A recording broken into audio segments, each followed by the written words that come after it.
kecuali yang kafir taubat pun masuk Islam baru Islam. Selama dia masih kafir sampai meninggal nggak boleh kita sholat.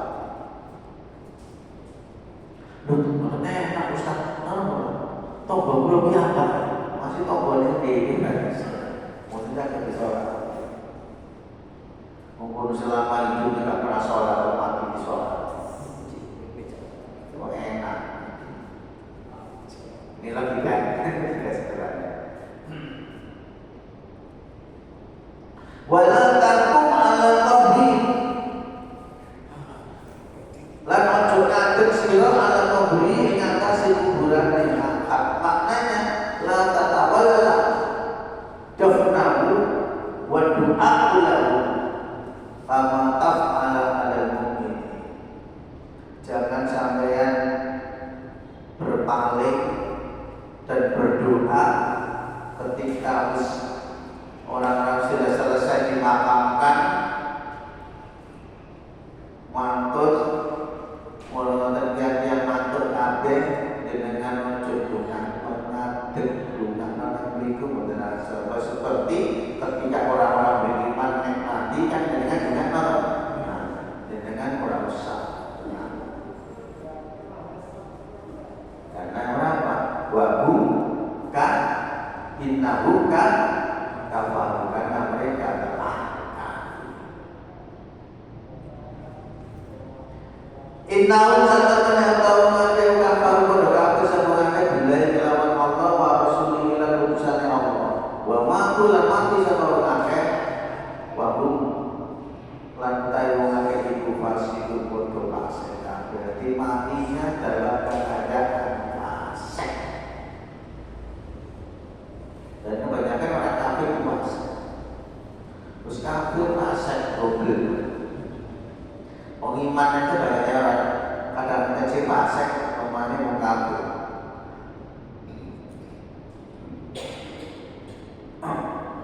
Wa ma huwa fasik ai makna kharijuna an ta'atillah wa rasulih. Makanya makna fasik itu jangan diartikan wong iman bukan. Fasik itu kharija minat ta'an ila maksud. Jadi orang fasik itu dia penting. Oh ini haram, tapi dia pilih haram. Dia tahu, oh ini dolim, ini adil, ini dolim. Orang fasik itu ngerti. Ini apa? Ini syirik, ini tidak syirik tauhid, tapi dia pilih syirik. Itu namanya fasik. Sampai dia meninggal dunia dalam kondisi fasik, rasa salah.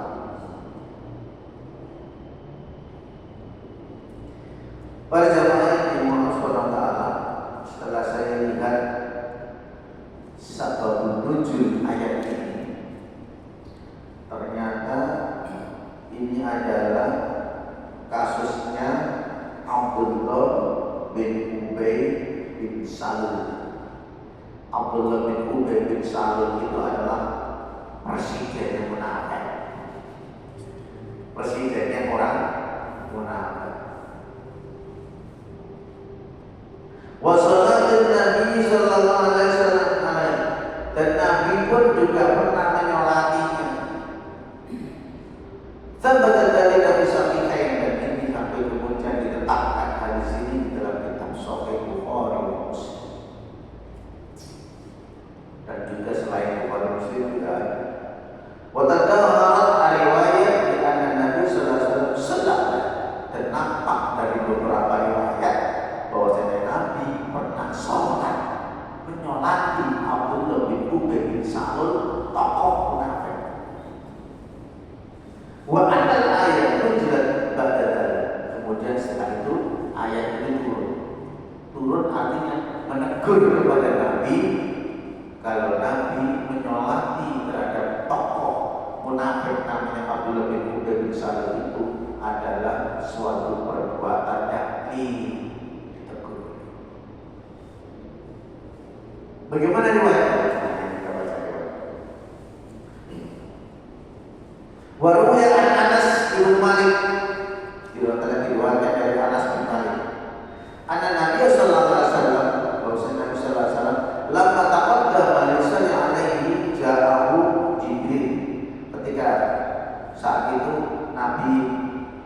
maju untuk menyolati Abdullah bin Ubay bin Salul, datanglah Nabi kepadanya.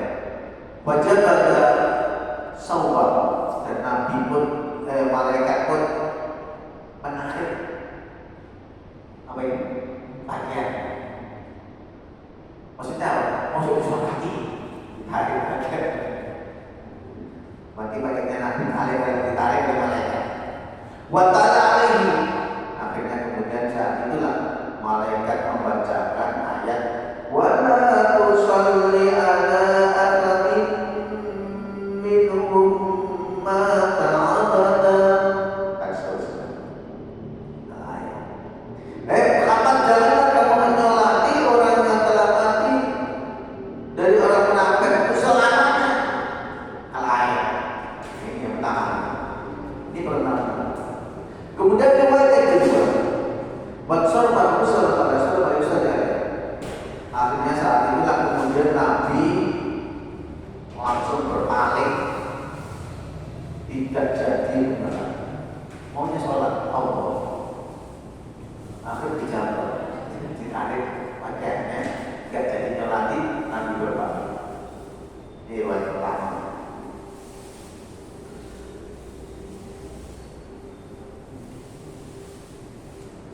Kemudian riwayat terakhir ala hada ala khilafi hada.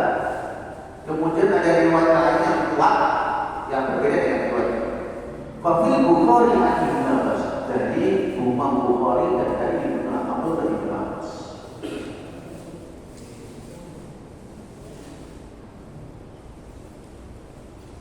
Ini dekat itu sih, tak fokus nanti.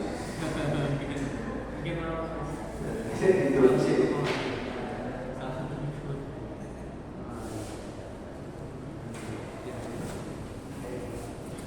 Apa? Ini dari kawan.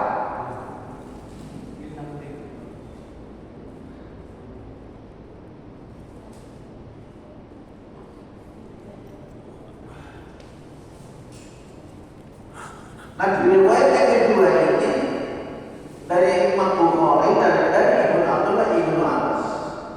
Faqala fasalla alaihi Rasulullah sallallahu alaihi wasallam, maka Nabi menyolatinya, menyolati Abdullah bin Ubay. Cuma sholat, kemudian Nabi berbalik. Walam yaqtu illa yasira, dan tidak Nabi berhenti, tidak Nabi terdiam kecuali sebentar saja. Habis melatih gak lama, masih kemudian Nabi berbalik. Hatta tujilat ayatan minal Bara'ah, kemudian sampai turunlah dua ayat dari surat Al-Bara'ah, surat At-Taubah ini yang punya wala tusalli ala ahadin minhum mata abadan dan seterusnya. Hadis ini diriwayatkan dalam kitab Sahih Bukhari. Sesat. Dua riwayat. Dan riwayat ketiga, wadakmu dan semisal dengan hadis itu Ibnu Umar, dari Abdullah Ibnu Umar, Farajahul Muslim, dan telah diriwayatkan oleh Imam Muslim.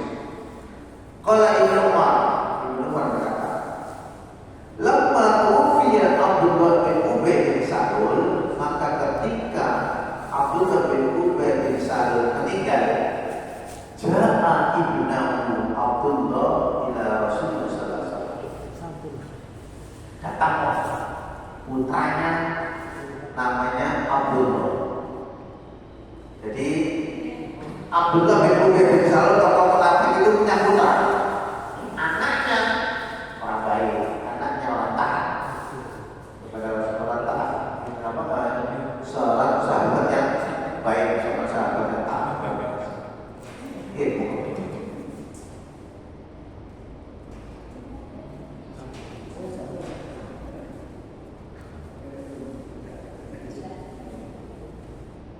Akhirnya bagaimana?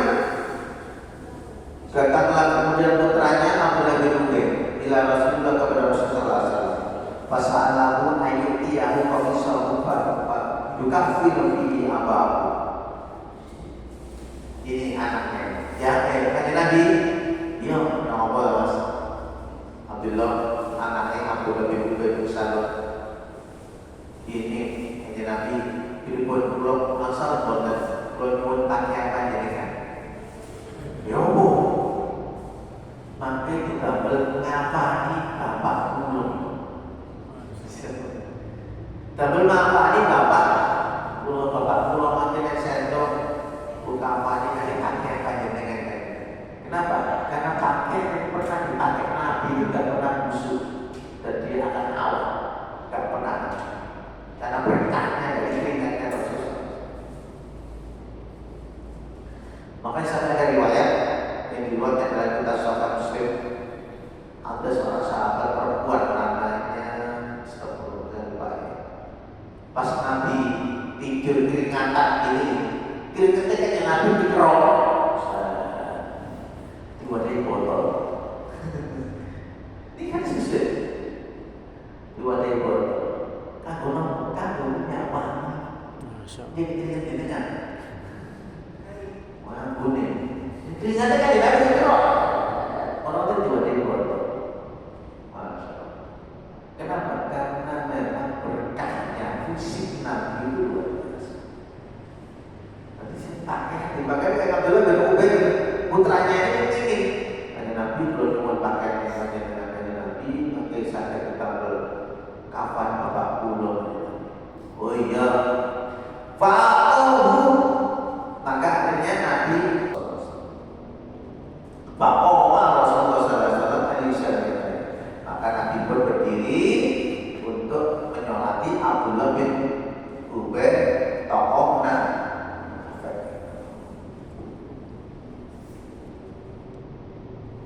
Faqama Umar. Oh ini langsung Faqama maka berdirilah Umar bin Khattab. Faqada bi thawbi Rasulullah sallallahu alaihi wasallam faqala ya Rasulullah. Nah, akhirnya Nabi kan mau nyolati Abdullah bin Ubay tokoh munafik. Umar di belakangnya Nabi langsung naik aja. Nabi, ya Allah.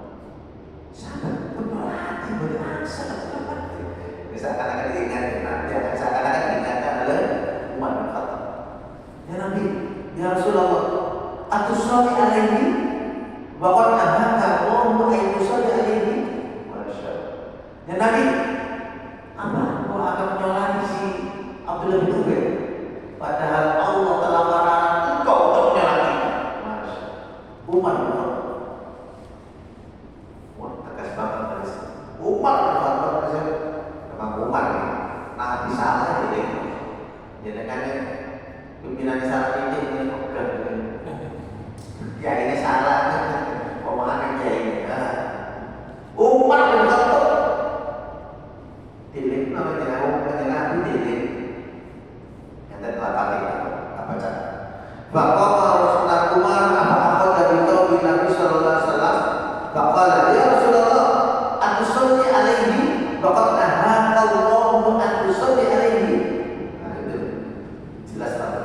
Faqala maka Nabi menjawab, innama khayyarani Allah ta'ala.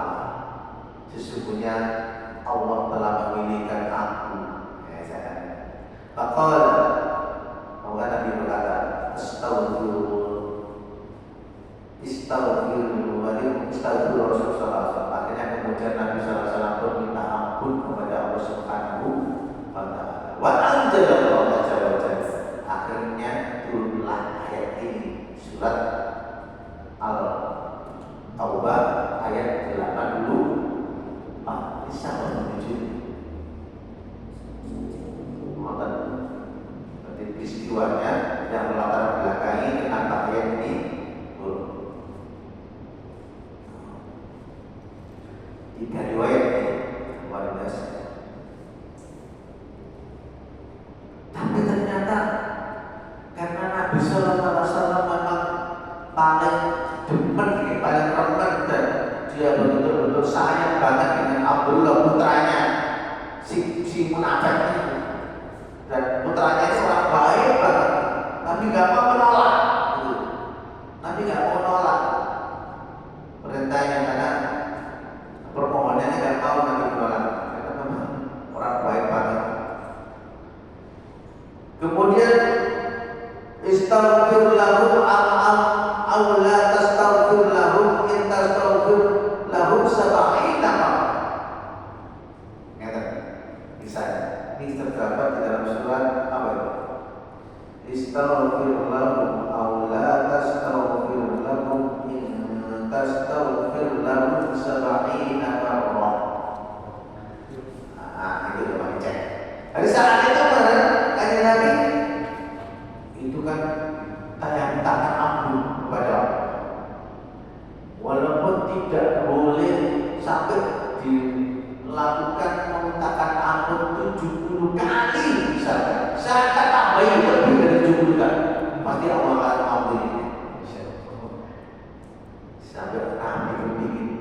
masjid dewa, masya Allah, luar biasa Rasulullah. Kayak mati ini gak ada berhenti, gak ada neri, asuk. Ya Allah. Ini kayak angin. Fasa'azim ala sab'in, aku akan tambah 70 kali, saya akan tambah 80 kali. Berarti aku yang bisa. Dapat dicek, sahabat kata ini. Sab'in 80. Ayat 80. ayat itu. 80. Nah, surat Ini atau apa? Oke, sebelumnya. Ayat sebelumnya. nah, cek kan. Sab'in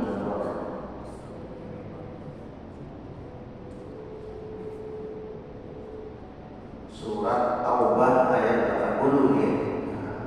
Nah, sudah kemarin tadi. Kayak sebelumnya. Istaghfir lahum. Ada yang punya terjemahnya? Dibaca terjemahnya. Sama saja engkau Muhammad memohonkan ampunan bagi mereka atau tidak memohonkan ampunan bagi mereka. Walaupun engkau memohonkan ampun bagi mereka 70 kali, Allah tidak akan memberikan ampunan pada mereka. Yang demikian itu karena mereka ingkar, kafir pada Allah dan Rasulnya, dan Allah tidak memberi petunjuk pada orang-orang yang fasik. Masya Allah.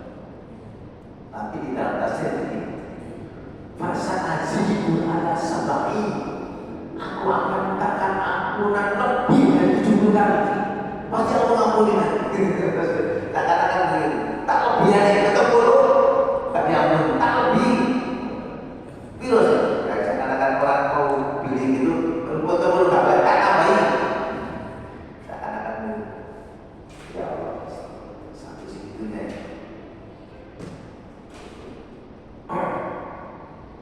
Begitu sayangnya Nabi Sallallahu Alaihi Wasallam. Kalau akhirnya Umar berkata, ya Nabi, innahu munafik.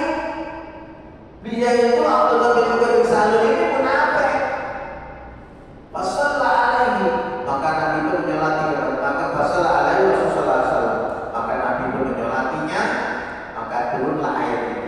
Wala tusalli ala ahadin minhum mata abada wala taqum ala qabri. Fataraka sholat alaihi. Akhirnya ketika ayat ini turun, baru Nabi meninggalkan, sudah tidak lagi mau menyolatinya. Masya Allah. Nek jadi tegur Umar merasakan. Tapi kalau sudah ayat yang tegur Allah yang tegur menang. Ya Allah. Tadi umat takui. Kata Nabi, dengan kata Nabi jangan takut. Jika Allah sudah parah menjadikan kita posisi sholat. Umar.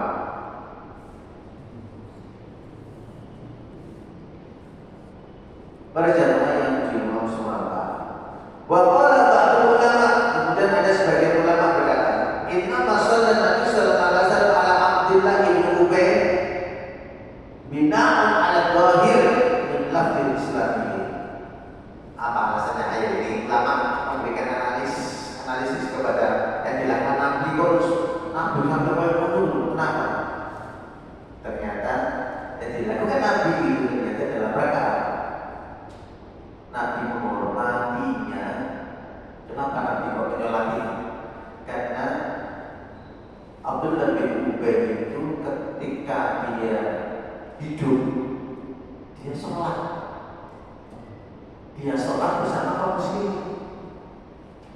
Walaupun dia munafik secara dohirnya, secara kasat mata, secara apa ya?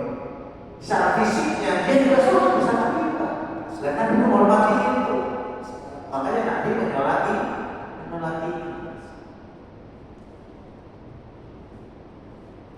Dan ayat ini tidak berlaku untuk kita.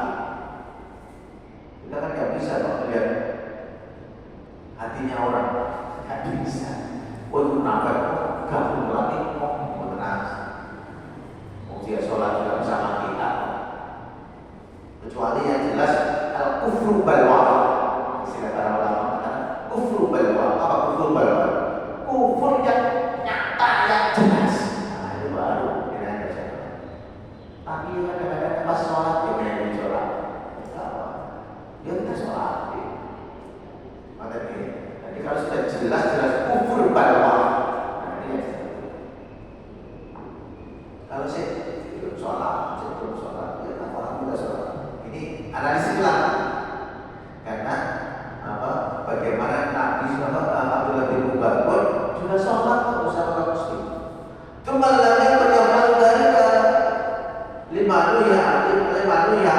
Lalu kemudian Nabi Sallallahu Alaihi Wasallam karena turunlah ayat ini, boleh besok ya anak itu mata pada akhirnya Nabi sudah tidak lagi menyolati orang-orang munafik. Tapi yang susah. Begini, ada hadis. Suatu ketika Nabi itu menjumpai seorang sahabat namanya Khalid bin Walid. Khalid itu panglima perang. Tapi ketika dicopot zaman Utsman bin Affan, Khalid itu awalnya jenderal dari kopral. Khalid itu biasa-biasa aja. Saat ini baru jenderal dari kopral, wah heboh. Kenapa? Karena dia tahu, Pak Khalid, kan gimana? Dulu jadi kan di masa Umar bin Khattab jadi jenderal, sekarang jadi kopral kok.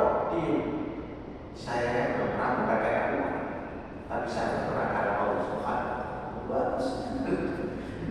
Bagus. Dan sekarang ini nggak bisa ya sekarang. Oke, terus sekarang. Jadi Khalid bin Walid itu kemudian di saat perang bersama orang kafir, ternyata ada ketemu pas persis betul-betul orang kafir terdesak dan tidak bisa lagi melawan Khalid bin Walid dan dia cuma menyerah.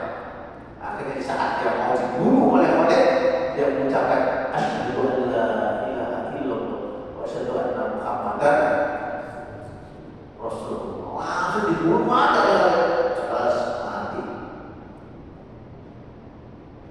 Akhirnya meninggal. Nabi tahu. Nah ini dia kali lihat dia. Kau tahu kapan kau la ilaha illallah? Apa kamu telah membunuh orang yang sudah mengucapkan la ilaha illallah? Apa jawaban? Iya. Dia kan cuma mengucapkan la ilaha illallah kan cuma di bibirnya, tak ya dari dia itu cuma biar tidak saya bunuh, makanya saya bunuh aja paling kur tadi pepper apa ya? Jadi casing itu ya, maksudnya saya apa kata? Iya kali. Apa kamu tahu hati orang sih mengatakan ini? Oleh saya. Iya. Ya kali.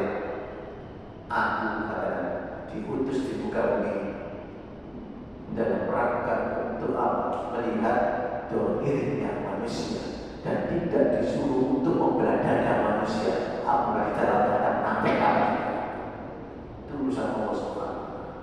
Yang penting kalau ada saudara kita mau sholat, ya kita sholat. Perkara dia sholatnya berdua, epok-epokan, pura-pura, itu saja. Tapi kalau sudah sholat bersama kita jamaah, ketika dia meninggal, ya kita sholat. Makanya kemudian Nabi SAW dalam sebuah riwayat lain itu al-hukmu bid-dawahir. Nabi bersabda, hukum itu ditegakkan berdasarkan dohirnya saja.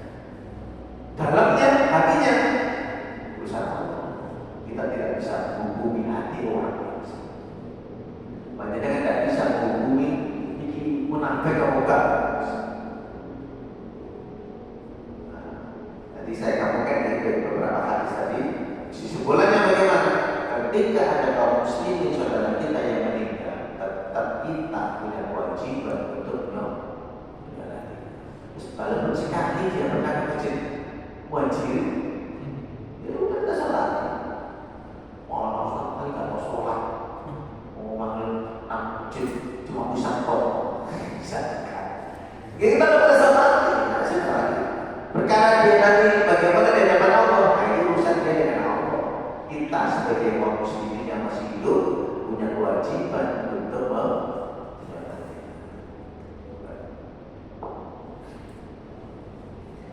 Kalau Nabi Muhammad, iya, kalau Nabi ngerti dalamnya itu tahu, langsung dibimbing wahyu. Namanya sobat bimbing Ustaz. Jadi ayat itu hanya untuk satu orang saja, Abdul bin Salam saja. Berapa? Ayat itu hanya untuk Abdul bin Salam saja. Iya. Ayat ini untuk Abdullah bin Ubay bin Salul. Kita kadang nggak bisa.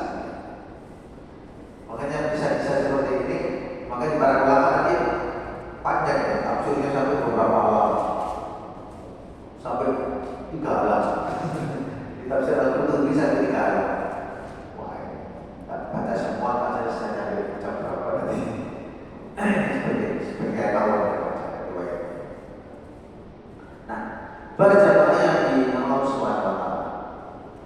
Oleh karena itu kemudian apa kira-kira kesimpulan yang bisa kita ambil dari ayat ini? Yang pertama, kita bisa ambil pelajaran dari sini, kemunafikan adalah bahaya besar dalam agama karena menyembunyikan kekafiran dan rusak dari dalam. Makanya orang munafik itu secara fisik muslim, dia menampakkan keimanan, menampakkan keislaman, tapi munafik itu kan di dalam. Kita nggak tahu. Hati itu nggak bisa dihukum. Tuh. Dan kedua, tidak semua orang yang mengaku muslim berhak atas hak orang muslimin jika jelas meninggal dalam kemunafikan dan pemusuhan terhadap kaum muslimin. Nah, ini susah, ukurannya juga susah. Tidak semua orang Muslim ngaku Islam, tapi paling tidak minimal biar kita gampang. Kita kalau dia sudah sholat, ya udah kita sholat. Karena batas al-abdu bainal mar'i was-shalah wal Islam tak sholat. Al-abdu bainal mar'i wal Islam tak sholat. Dari perjanjian, batas perjanjian antara seorang Muslim dengan seseorang itu dengan Islam adalah tak sholat. Ketika dia meninggalkan sholat, dia bisa dan kalau dalam sholat walaupun sekali. Kemudian yang ketiga, pentingnya penilaian Allah terhadap hati dan amal, bukan hanya penampilan lahir, tapi yang nilai Allah manusia bisa tidak. Larangan ini berlaku khusus untuk orang-orang yang diketahui jelas kemunafikannya, ya kan? Dan bukan untuk orang awam dengan pulau sekarang dia ngomong itu khusus Nabi, dan Nabi langsung dipilih oleh Allah Subhanahu wa taala. Mungkin itu yang bisa saya sampaikan. Assalamualaikum warahmatullahi wabarakatuh. Waalaikumsalam.